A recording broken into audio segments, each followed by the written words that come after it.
अस्सलाम वालेकुम, नमस्कार, सत श्री अकाल एंड गुड इवनिंग। मैं हूं आरज़ू काज़मी और आप देख रहे हैं भेजा फ्राई। जी हाँ, भेजा फ्राई के नए एपिसोड के साथ हम हाजिर हैं। और इससे पहले कि हम न्यूज़ की तरफ चलें, आप सबसे रिक्वेस्ट है कि प्लीज़ जिसने भी चैनल को सब्सक्राइब नहीं किया है, चैनल को सब्सक्राइब करना ना भूलिएगा।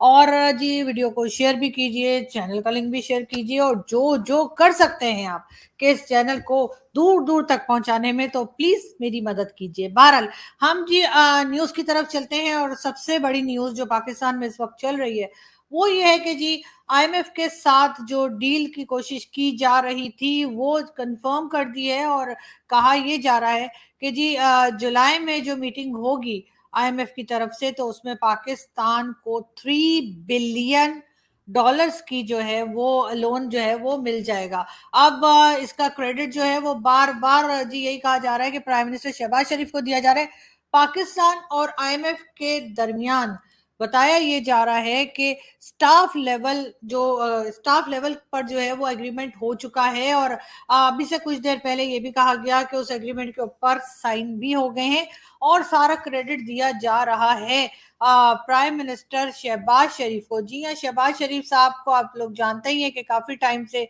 वो बेचारे जो हैं, वो बेचारे क्यों कह रही हूँ उनको, वो जो है यानी पीछे लगे हुए थे बुरी तरह से। या आईएमएफ की जो मैनेजिंग डायरेक्टर है फ्रांस में, उनसे भी मिले। उसके बाद जहां भी जाते हैं शहबाज शरीफ साहब, वहां पे वो कुछ ना कुछ आईएमएफ के लिए बात करने की कोशिशें कर रहे थे। और इसी का रिजल्ट ये है कि अब हमारे पास जी पैसा ही पैसा होगा। और कुछ इस तरह का हाल होगा जैसे ये मदरसे वाले हैं जिनके पास आप देख रहे हैं कि किस तरह से इनका डोनेशन जमा हुआ हुआ है। उसी तरह से जब आईएमएफ के पैसे आएंगे तो फिर पाकिस्तान में भी कुछ टाइम के लिए जो है अच्छा वक्त जिसे कहते हैं कि आ जाएगा। लेकिन किन लोगों का वो भी आप जानते हैं, वो हरगिज आम पब्लिक का नहीं होगा। शहबाज शरीफ साहब के लिए जी कल रात से जो है वो हमारे टीवी चैनल धड़ाधड़ लगे हुए हैं कि जी शहबाज शरीफ साहब की वजह से जो है आईएमएफ का लोन या आईएमएफ की जो एग्रीमेंट कब से लगा हुआ था कि जी कब कंप्लीट होगा, वो कंप्लीट हुआ है। और सारा क्रेडिट बार बार शहबाज शरीफ साहब को दिया जा रहा है। अरे यार, ये कौन सी पिक्चर लगा दी है? ये कौन सी पिक्चर लगा दी शहबाज शरीफ साहब की? सही वाली लगाओ ना, ये वाली नहीं। हाँ, कहाँ है? अच्छा, ये रही। हाँ जी, जो शहबाज शरीफ साहब जो हमारे देखें कितने अच्छे लग रहे हैं। शहबाज शरीफ साहब देखे ना, सूट बूट में, वो था ना, सूट बूट में आया कन्हैया बैंड बजाने को। जी हाँ, ये वही लग रहे हैं मुझे। लेकिन ये है कि जी शहबाज शरीफ के लिए बार बार कहा जा रहा है कि जी शहबाज शरीफ की बहुत ज्यादा मेहनत की वजह से जो है वो आईएमएफ का लोन, कर्जा, उधार, जो भी समझ लें, वो पाकिस्तान को मिल चुका है या मिल जाएगा, मतलब उसका एग्रीमेंट हो गया है। इसके बाद ये शहबाज शरीफ साहब ने एक ट्वीट भी की थी जिसमें उन्होंने लिखा कि अल्हम्दुलिल्लाह हमें जो है आईएमएफ की डील हमारे साथ ओके हो गई है। उसके ऊपर कई हमारे हिंदुस्तानी दोस्त जो हैं वो कह रहे हैं कि यार अजीब लोग हैं, तुम लोग को उधार मिलता है तो उस पर अल्हम्दुलिल्लाह पढ़ते हो। तो भाई क्या करें, काम हम तो करने की हमें आदत रही नहीं है। पिछले आप देख ही रहे हैं कि तकरीबन 75 ईयर से हम लोग उधार पे ही चल रहे हैं। और उधार मांगना, कर्जा लेना, ये एक बहुत मुश्किल काम है। ये वो लोग हरगिज समझ नहीं सकते जिन्होंने ऐसा काम ना किया हो। यानी कि हिंदुस्तान की बात ले लीजिए, हिंदुस्तान के लोगों को आदत नहीं है कि वो किसी से लोन मांगे, किसी कंट्री के आगे जाके कहें कि जी हमें कंट्री चलाने के लिए पैसे दे दीजिए वरना हमारी कंट्री डिफॉल्ट हो जाएगी। इस किस्म की आदतें हिंदुस्तानियों को नहीं है। उनकी गवर्नमेंट जो है वो पता नहीं, मुझे समझ नहीं आती कि किस तरह से मुल्क को चलाते हैं कि कभी किसी से लोन नहीं मांगते। मगर ये जरूर है कि जब हम लोग लोन मांगते हैं और हम लोग उसमें कर्जा लेने में कामयाब भी हो जाते हैं, तो हमारे हिंदुस्तानी दोस्त जो है वो हमारा बड़ा मजाक बनाते हैं कि लो जी तुम लोगों को तो फिर दोबारा कर्जा मिल गया। और तुम लोग तो हर एक कोई जो है वो ट्वीट भी लगा रहा है और हर कोई यकीनन अब वीडियो भी कर रहे होंगे बैठकर। लेकिन बात सारी ये है कि जी ये सबसे मुश्किल काम है। मैंने हमेशा कहा है कि किसी की जेब से पैसा निकालना सबसे मुश्किल काम होता है। और वो काम अल्हम्दुलिल्लाह अल्हम्दुलिल्लाह हम लोग बहुत अच्छे से कर लेते हैं। ये काम हर एक के बस का नहीं है कि आप जाकर इतने रोने रोइए, कभी कहिए कि जी हमारा मुल्क डिफॉल्ट कर रहा है, कभी कहिए हमारे मुल्क में कोविड आ गया, कभी कहिए जलजला आ गया, कभी कहिए बारिश हो गई, कभी फ्लड आ गया। इस किस्म की कहानियां सुना सुना कर जो है वो हर बार पैसे निकलवा लेना, ये कोई जिसे कहते हैं कि आसान काम नहीं है, जो आप लोग समझते हैं कि कोई टेंशन ही नहीं है। मगर जी बहरहाल इसके ऊपर भी हम बात करेंगे, लेकिन उससे पहले हम जी देखते हैं एक अदद वीडियो।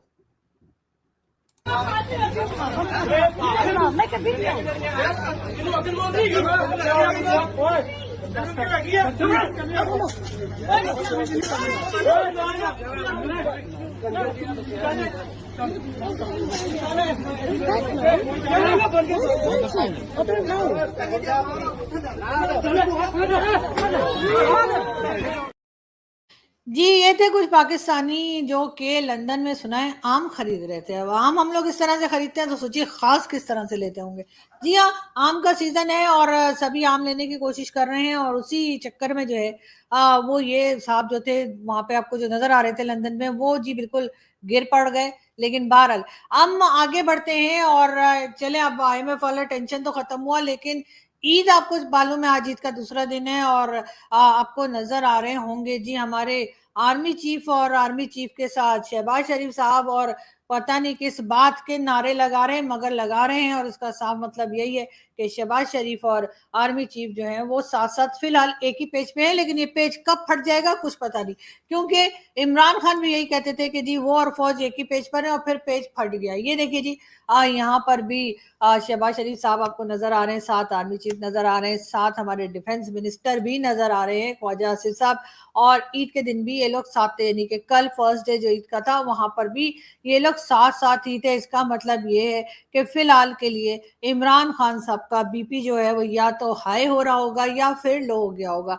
कुछ ना कुछ हुआ जरूर होगा इसलिए कि खान साहब का ख्याल था कि आईएमएफ से लोन भी नहीं मिलेगा और इसी किस्म की बातें वो कर रहे थे लेकिन बहरहाल इस पे बहुत ज्यादा ढोल बजाने की जरूरत नहीं है।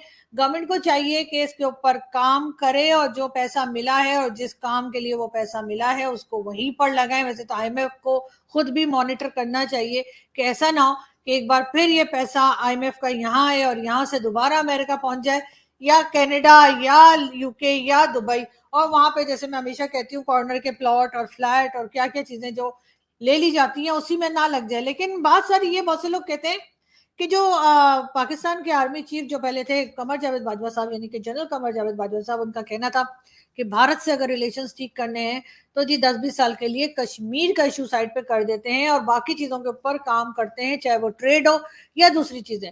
बिल्कुल इसी तरीके से अगर पाकिस्तान के लिए मेरा ख्याल है कि अगर पाकिस्तान को ठीक करना है पाकिस्तान को एक ट्रैक पे लेकर आना है इकोनॉमी को संभालना है और ये समझना है कि आइंदा इस किस्म का प्रॉब्लम ना हो जैसा पाकिस्तान पिछले कुछ साल से बहुत ज्यादा फेस कर रहा है इकोनॉमी वाइज।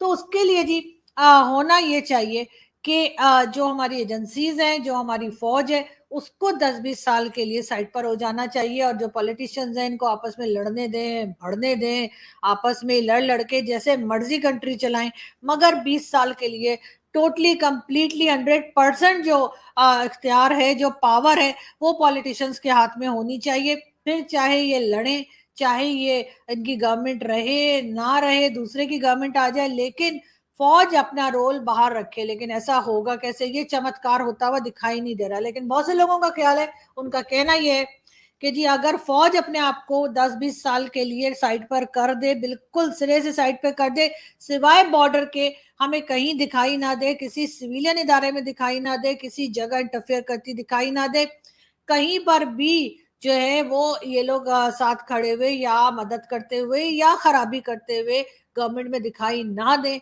और 20 साल के लिए सिर्फ पॉलिटिशियंस ही हैं जो कि मुल्क को चलाएं अच्छा चलाएं बुरा चलाएं जैसे मर्जी करें मगर कंप्लीटली और 100% पॉलिटिशियंस के पास ही पावर हो तब ही ये पॉसिबल होगा कि पाकिस्तान को संभाला जा सके। क्योंकि जाहिर है बहुत ज्यादा परेशान बहुत ज्यादा खराब हुआ हुआ बहुत ज्यादा डैमेज पाकिस्तान जो है वो सभी के लिए खतरनाक हो सकता है चाहे वो कोई हमारे पड़ोसी मुल्क ही क्यों ना हो। लेकिन फौज को बाहर कौन करेगा भाई अभी तो ये 9 मई से ही बाहर नहीं आ रहे हैं तो फिर आगे क्या होगा ये तो वक्त ही बताएगा। लेकिन खैर कोशिश करते रहना चाहिए कि कहीं ना कहीं से जाकर इन लोगों को कहें कि भैया अपने काम से काम रखो मटर वटर छिलना बंद कर दो और जो फौज का काम है आप बस वही कीजिए और बाकी कामों में बिल्कुल भी दखल ना दीजिए ताकि कुछ आपकी रेपुटेशन ठीक हो जाए और कुछ हमारी इकोनॉमी बेहतर हो जाए कुछ हमारे पॉलिटिशियंस खुद काम करने के आदी हो जाए वरना हर वक्त आप ही के कंधे पे चढ़े रहते हैं कि जी अब ये करा दो और अब वो करा दो अब इसकी गवर्नमेंट उठा के अलग कर दो या अब उसकी गवर्नमेंट बिठा दो। बहरहाल देखते हैं आगे क्या होता है लेकिन इस वक्त हम आपको एक वीडियो दिखाते हैं। और फिर बात करते हैं। Kharagpur. A very good evening, sir. Very good evening. I feel really blessed to get this opportunity to present myself to express my words in front of you. So my name is Diksha Haryal and I am from Uttarakhand. I am pursuing my BTech from University of Petroleum and Energy Studies. And basically हमारा idea dyslexic people पे based है. Dyslexic बच्चे ऐसे बच्चे होते हैं जिनकी learning और writing pace बहुत ज्यादा slow होता है, but उनकी intelligence और creativity level काफी अच्छा होता है. जैसे कि हम तारे जमीन पर मूवी में दर्शीन रावल का जो भी क्रिएटिविटी लेवल था वो काफी अच्छा था. तो कोई 40-50 साल के बच्चे को भी ये योजना काम आएगी?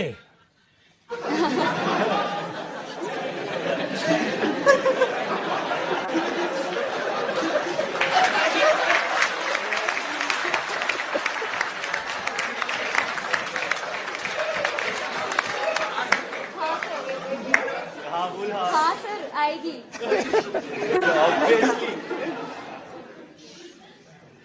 तो सर बेसिकली फिर तो ऐसे बच्चों की माँ बहुत खुश हो जाएगी।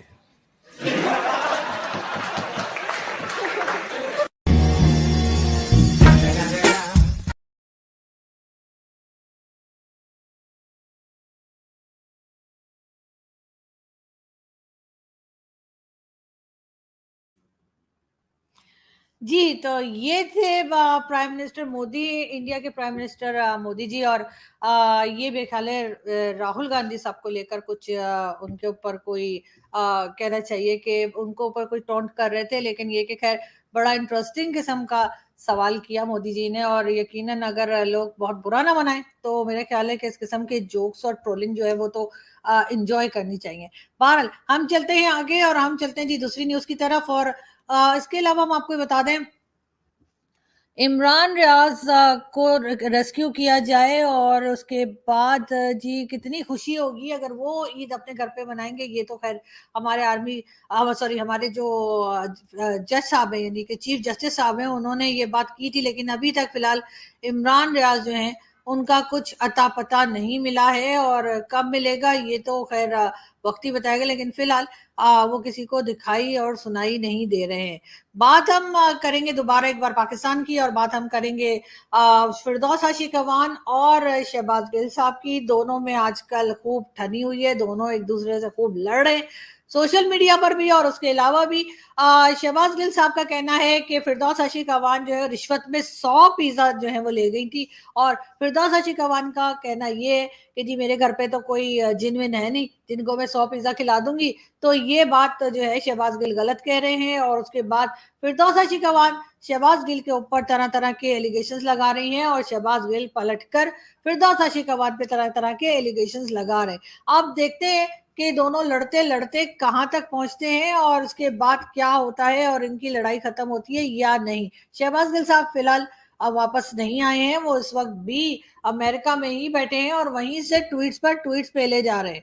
बात हम करेंगे दोबारा फिरदौस आशिक अवान और शहबाज गिल की। शहबाज गिल किसी एजेंडा पे पाकिस्तान आए थे, नेशनल सिक्योरिटी मीटिंग्स के कौमी राज अपने आकाओं को बेचा करते थे, ये कहना है जी फिरदौस आशिक अवान का, जिसके ऊपर शहबाज गिल साहब काफी भड़क गए, काफी नाराज हैं और वो भी पलट पलट कर जो है फिरदौस आशिक अवान के ऊपर तरह तरह के एलिगेशन लगा रहे हैं, करप्शन के भी। यहाँ तक कि ये कहा कि जब वो इमरान खान की मिनिस्ट्री में थी तब अगर कहीं शादी पे जाना होता था, यानी किसी की शादी पे जाना होता था, तो वहां पे जो सलामी या गिफ्ट दिए जाते वो पैसे तक वो ऑफिस के ले जाती थी। ये बातें भी की जा रही हैं और इस लेवल तक इनकी लड़ाई पहुंच चुकी है। बात हम दोबारा करेंगे इसहाक डार साहब की। हम सबको खुशी से मुल्क के लिए कुर्बानी देनी चाहिए। मुल्क की हालात में मुश्किल हालात में सब जानते हैं कि हम किन हालात से गुजर रहे हैं। जी हाँ, इसहाक डार साहब का कहना ये है कि मुल्क बड़े ही मुश्किल दौर से गुजर रहा है। खैर वो तो हमेशा ही गुजरता है, मैंने तो कभी देखा नहीं कि हम ये कहेंगे मुल्क बड़े अच्छे दौर से गुजर रहा है। लेकिन इसहाक डार साहब का कहना है कि सब लोग कुर्बानी दे। तो जी सबसे पहले तो कुर्बानी आप दीजिए, और उसका तरीका ये कि इसहाक डार साहब आपके और आपकी पार्टी लीडर्स, चाहे वो नवाज शरीफ साहब हो, मरियम नवाज हो, शहबाज शरीफ हो या कोई भी, उन सबके पास जो दौलत है उस दौलत को आप पाकिस्तान के खजाने में जमा करवा दीजिए। फिर जरदारी साहब से कहिए उनके पास जो दौलत है उसको भी पाकिस्तान के खजाने में जमा करवा दीजिए।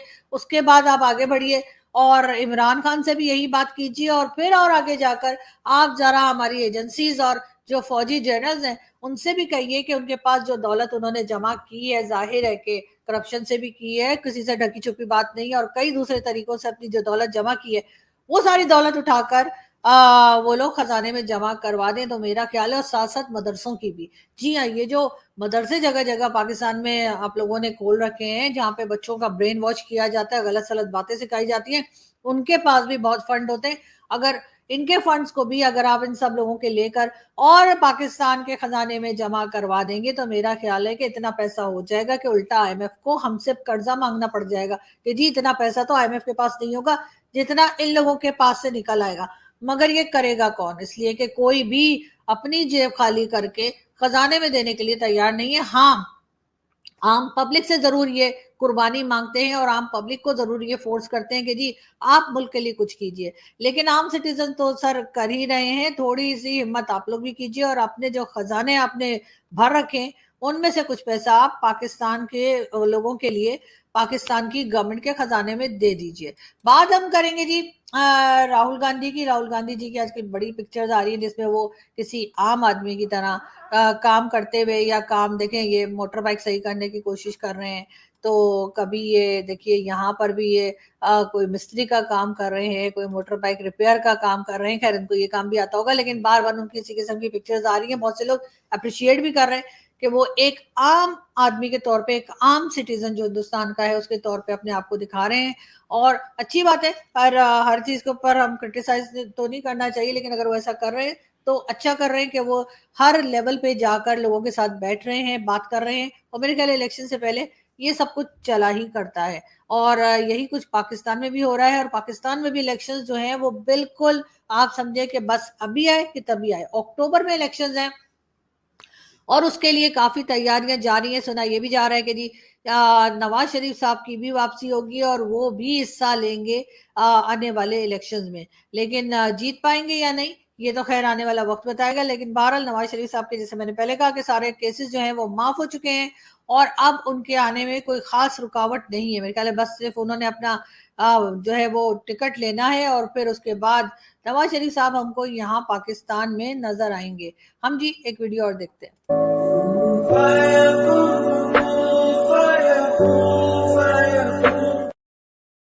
ये थे जी इमरान खान साहब जो बकरे पे हाथ फेर रहे थे, और यानी कि बकरे को काटने से पहले, बकरे के ऊपर छुरी चलाने से पहले बकरे को देखने आए थे। और आजकल खान साहब कुछ खामोश खामोश से हैं, ज्यादा बात नहीं कर रहे। लोग यही कह रहे हैं कि ज्यादा स्टेटमेंट्स वगैरह भी इमरान खान की नहीं आ रही। शायद उसकी वजह यही है कि उनसे यही कहा गया है कि भाई आप आराम से बैठिए और पहले आईएमएफ वगैरह से डील हो जाने दीजिए, बाद में हम आपका भाषण भी सुन लेंगे। लेकिन बहरहाल वो इमरान खान साहब का भाषण कब तक सुन पाते हैं ये तो आने वाला वक्त ही बताएगा, क्योंकि बहुत से लोग अब हमें ये भी कह रहे हैं कि जी इमरान खान बड़े चुप चुप हैं, क्या बात है। तो जी मुझे क्या पता क्या बात है, यकीनन कोई ना कोई बात होगी। लेकिन बहरहाल हम जल्द ही इमरान खान साहब को भी दोबारा सुनेंगे। हम यहाँ से चलते हैं और एक वीडियो और देखते हैं।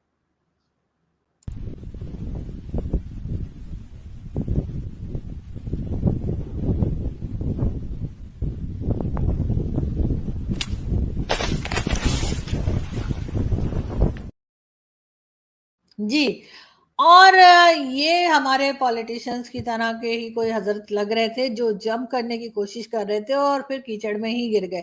लेकिन बहरहाल हमारे लोगों को भी थोड़ा सा एहतियात करनी चाहिए और सोच समझ के आगे बढ़ना चाहिए कि किस तरह से कंट्री को आगे लेके जाना है।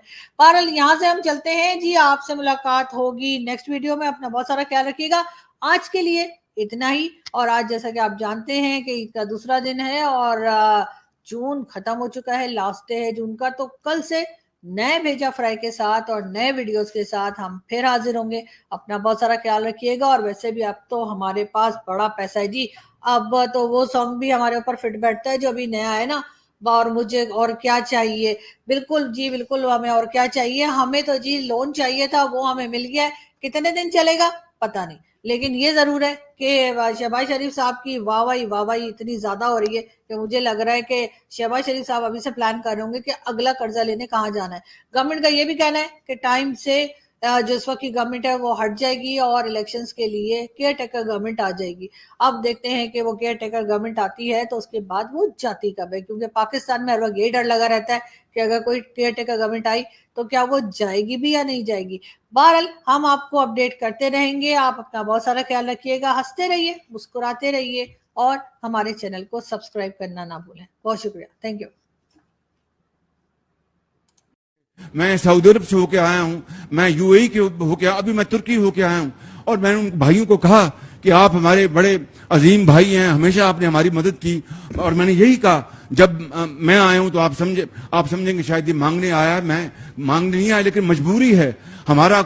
जिस तरह माजी में 75 साल में आपने हमारा हाथ बटाया है, कुछ अर्सा आप हाथ बटा दें। तो मैंने कहा मैं वादा करता हूं कि इंशाअल्लाह हम पूरी कौम हम मिलकर दिन रात मेहनत करेंगे, पसीना गराएंगे, अपने पांव पे खड़े होंगे, इंशाअल्लाह जरूर खड़े होंगे इंशाअल्लाह। 2-2.5 साल चोर डाकू चोर डाकू चोर डाकू चोर डाकू, मैं लफ्ज इस्तेमाल करना भी मैं इंसानियत की हद तक समझता हूं। मैं ये जरूर कहूंगा कि आप अपने गरेबान में झांकें, अपने पंजाबी में कहते हैं अपने मंजी थले आप अपना झाड़ू दें। क्या कहते हैं मंजी थले की डांग दे, मंजी थले डांग दें, मंजी थले डांग दें, डांग फेरे, sorry Manji, I am sorry, मैं माफी, मंजी थले डांग फेरे। भाई नहीं ये भाई ये मैं जा रहा हूँ। आप ये प्रेस कॉन्फ्रेंस है, आप क्या कर रहे हैं आप यार, ये मुकाफत अमल है।